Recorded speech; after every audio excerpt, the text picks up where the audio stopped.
अध्याय 2.1 प्रतिलोम त्रिकोणमिति फलन प्रश्नावली 2.1 में निम्नलिखित के मुख्य मानों की ज्ञात कीजिए। मुख्य मान निकालना है। कल या इसके पहले वाले वीडियो में मैंने 2 सवाल आप लोगों को उदाहरण 1 और 2 दिए थे। साइन इनवर्स 1/2 का मुख्य मान ज्ञात करना है।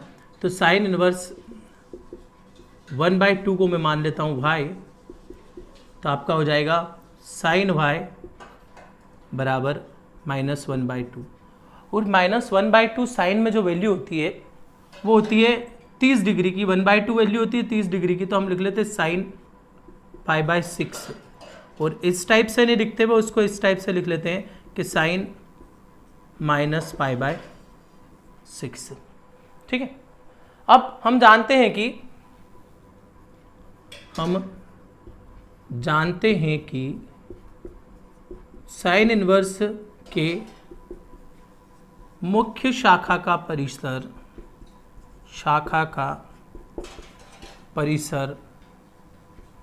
मैंने कल इसके पहले वाले वीडियो में आप लोगों को सारे परिसर और प्रांत बताए थे। तो साइन इनवर्स के मुख्य शाखा का परिसर होता है -π/2 से π/2 तक। तो साइन इनवर्स का परिसर π/2 से -π/2 से π/2 होता है। अतः साइन इनवर्स या साइन -π/6 इक्वल्स टू -1/2। तो साइन इनवर्स -1/2 का मुख्य मान कितना होगा? -π/6 होगा। इसका दूसरा सवाल है कोस इनवर्स 3/√3/2। मैंने पहले ही लिख लिया है। कोस इनवर्स √3/2 को हमने कितना माना? y माना। तो y कोस y बराबर हो जाएगा √3/2। और फिर वही बात हम जानते हैं कि कोस इनवर्स के मुख्य शाखा का परिसर मैंने पहले लिख रखा है 0 से π होता है। अतः यहाँ पे मैं इसके पहले एक काम करता हूँ, इसकी वैल्यू लिख लेता हूँ। √3/2 जो वैल्यू होती है वो होती है कोस में आपकी 30 डिग्री का मान होता है, मतलब π/6 का मान होता है। अतः हम यहाँ पे लिख सकते हैं कोस π/6 इक्वल्स टू √3/2। तब कोस इनवर्स 3/2 का √3/2 का मुख्य मान कितना होगा? मुख्य मान π/6 होगा। सवाल नंबर तीसरा कोसेक इनवर्स 2। अब कोसेक इनवर्स 2 जो है उसको भी हम y के इक्वल मान लेते हैं। तो cosec inverse 2 equals to y, तो हो जाएगा कोसेक y इक्वल्स टू 2। और कोसेक में 2 कितने डिग्री का मान होता है? साइन का उल्टा, मतलब साइन 30 का मान 1/2 होता है, तो कोसेक 30 का मान 2 होगा। तो ये भी π/6 से ही हो जाएगा। लगातार 3 प्रश्न के उत्तर सेम आएंगे। कोसेक π/6 हम जानते हैं। कोसेक इनवर्स का मुख्य शाखा का परिसर, कल परिसर उन्होंने सारे दिखाए थे तब मैंने बताया था, -π/2 से π, जिसमें 0 नहीं होता है।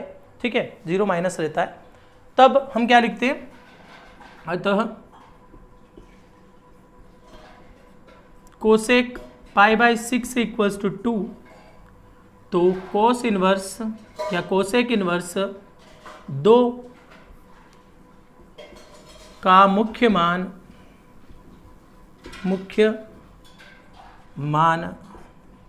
π/6 होगा। अगला है टेन इनवर्स -√3। तो टेन इनवर्स -√3 को हम मान लेते हैं y के इक्वल। प्रत्येक सवाल में आप पीछे चाहो तो माना लिख सकते हो, इसे माना की या माना कर देना। तब टेन y इक्वल्स टू √3 और -√3 जो वैल्यू होती है वो -10 थीटा, 10√3 होता है 60 डिग्री, मतलब π/3 की होती है। तो -10 π/3। और यहाँ पे माइनस नहीं, हम नियमों के अनुकूल अगर देखें तो -10 थीटा जो होता है वो 10 - थीटा होता है। तो ये कोण के साथ चले जाएगा, तो ये हो जाएगा 10 - थीटा मतलब -π/3। तब हम जानते हैं टेन इनवर्स के मुख्य शाखा का परिसर क्या होता है, -π/2 से π/2 होता है। अतः टेन -π/3 बराबर -√3, तो टेन इनवर्स -√3 की मुख्य शाखा का मान, मुख्य मान या मुख्य शाखा का मान कुछ भी लिख सकते हो, मुख्य मान -π/3 होगा। अगला है कोस इनवर्स -1/2, और कोस इनवर्स -1/2 को हम y के इक्वल लिखते हैं। तो cos inverse -1/2 equals to y, तब cos y equals to -1/2।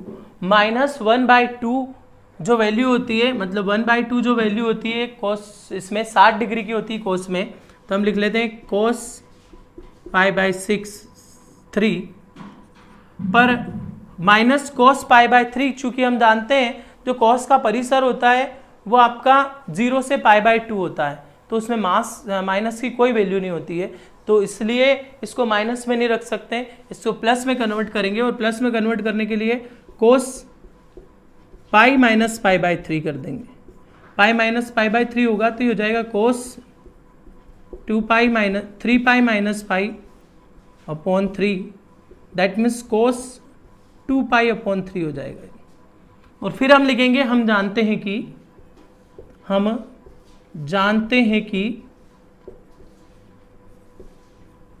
Cos inverse की मुख्य शाखा का परिसर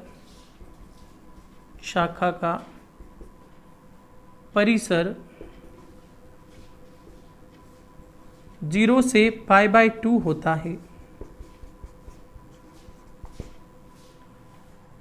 तब अतः कोस 2π/3 इक्वल्स टू -1/2, तो कोस इनवर्स की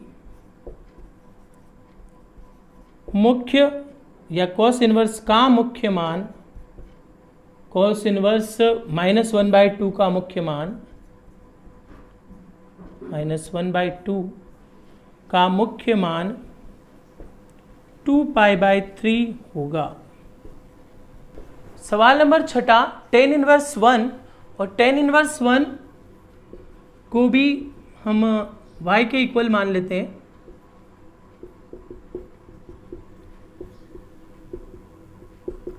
तो tan y इक्वल्स टू -1,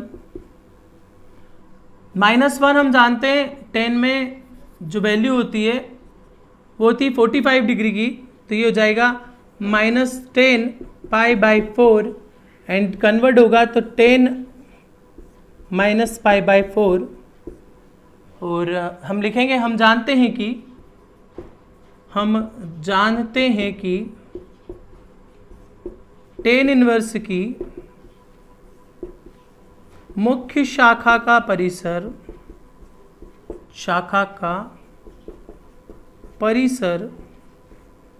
-π/2 से π/2 होता है, और -π/2 से π/2 होता है तो वापस वैल्यू लिख देंगे। अतः 10 -π/4 इक्वल्स टू -1, तो tan इनवर्स -1 का मुख्य मान -π/4 होगा। सवाल नंबर 7, सेक इनवर्स 2/√3, और सेक इनवर्स 2/√3 को हम लिख लेते हैं y के इक्वल्स टू y, तब सेक y इक्वल्स टू 2/√3, और आप जानते हो 2/√3 जो होता है वो सेक 60 डिग्री का मान होता है, π/3 60 डिग्री की वैल्यू होती है, क्योंकि cos 60 डिग्री की वैल्यू होती है π/6 30 डिग्री की वैल्यू होती है, थोड़ा सा कन्फ्यूजन है। पाई बाय 6 होता है ना। उसके बाद हम जानते हैं क्या, हम जानते हैं कि सेक इनवर्स की मुख्य शाखा का परिसर, सेक इनवर्स की मुख्य शाखा का परिसर जो होता है वो होता है 0 से पाई, और जिसमें पाई बाय 2 नहीं होता है, -π/2। तब हम क्या लिखेंगे, सेक π/6 इक्वल्स टू 2/√3। तो सेक इनवर्स 2/√3 का मुख्य मान π/6 होगा। प्रश्न नंबर 8वां, कोट इनवर्स √3, और कोट इनवर्स √3 होगा, हम y के इक्वल मानेंगे। तो कोट y इक्वल्स टू √3, और √3 जो वैल्यू होती है वो π/6 की होती है, तो कोट π/6। हम जानते हैं कि कोट इनवर्स की मुख्य शाखा का परिसर 0 से पाई होता है, तब हम लिख देंगे कोट π/6 इक्वल्स टू √3। तो कोट इनवर्स √3 का मुख्य मान π/6 होगा। अगला 9वां सवाल, कोस इनवर्स 1/√2। कोस इनवर्स 1/√2 को हम y के इक्वल मान लेते हैं, तो हो जाएगा कोस y इक्वल्स टू -1/√2। तो वैल्यू होती है 45 डिग्री की, तो कोस π/4, और कोस में माइनस कभी भी नहीं रहता अंदर, क्योंकि इसकी वैल्यू 0 से पाई के बीच में होती है। मैंने थोड़ा सा इसके पहले वाले में गलती कर दी थी, इसका मान होता है 0 से पाई के बीच में। तो कोस π/4 तो ये हो जाएगा कोस पाई माइनस π/4, तो ये हो जाएगा आपका कोस 4π माइनस π/4, तो आएगा कोस 3π/4। तब हम लिखते हैं, हम जानते हैं कि कोस इनवर्स की मुख्य शाखा का परिसर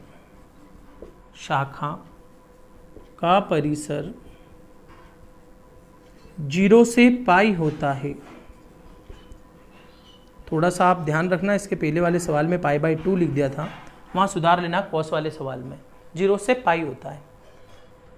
तब हम लिखते हैं कोस 3π/4 इक्वल्स टू -1/√2। कोस इनवर्स -1/√2 का मुख्य मान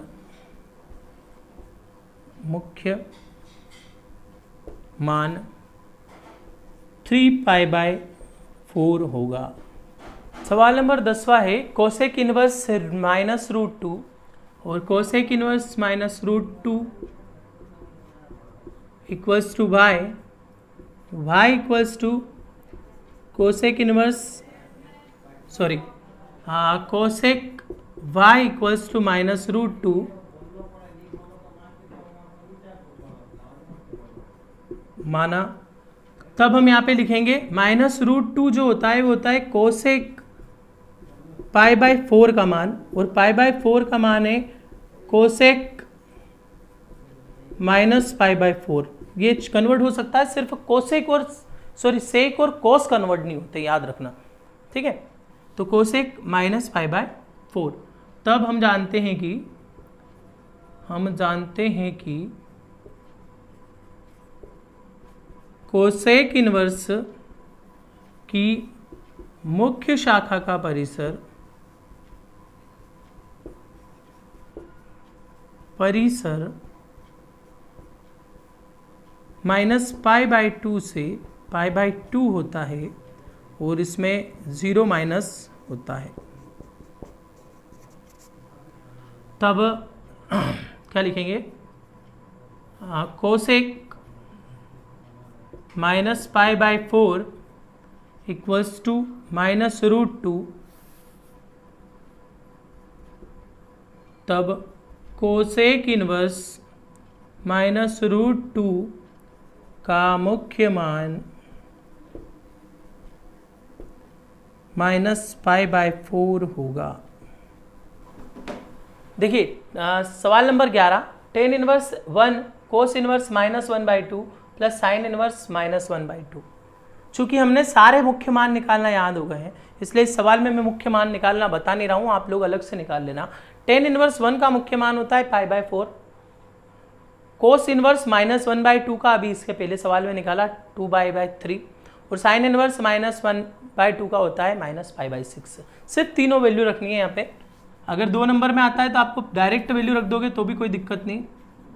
टेन इनवर्स 1 कोस इनवर्स -1/2 और साइन इनवर्स -1/2, तीनों वैल्यू रख देता हूँ। तो पहली है π/4, दूसरी है आपकी 2π/3 और फिर है -π/6। एलसीएम ले लेते हैं, तो 4 तिया 12 एलसीएम आ जाएगा सबका। 4 तिया 12 3π प्लस 3 चौक 12, 4 दूनी 8π और 6 दूनी 12 -2π, तो 8 3 11, 11π -2π/12, तो वैल्यू हो जाएगी 9π/12, मतलब 3/4π। काटोगे आप लोग 3 के भाड़े से तो 3 चौक 12, 3/4 का अंतिम सवाल 12वां सवाल, cos inverse 1/2 to sine inverse 1/2। जानते हैं हम 1/2 कोस में कितने डिग्री की वैल्यू होती है, 60 डिग्री की होती है, और साइन में 30 डिग्री की होती है। तो यहाँ पे हम मान रख देंगे कोस इनवर्स 1/2 प्लस 2 साइन इनवर्स 1/2, इसकी वैल्यू π/3 और इसकी π/6, कट जाएगा 3 हो जाएगा, π/3 2π/3 हो जाएगा, 2π/3। तो ये आपके जो मेरी 2.1 थी वो समाप्त होती है। कल इस नेक्स्ट वीडियो में इसके हम एग्जाम्पल देखेंगे 2.2 के पहले के, और उसके बाद 2.2 देखेंगे। धन्यवाद।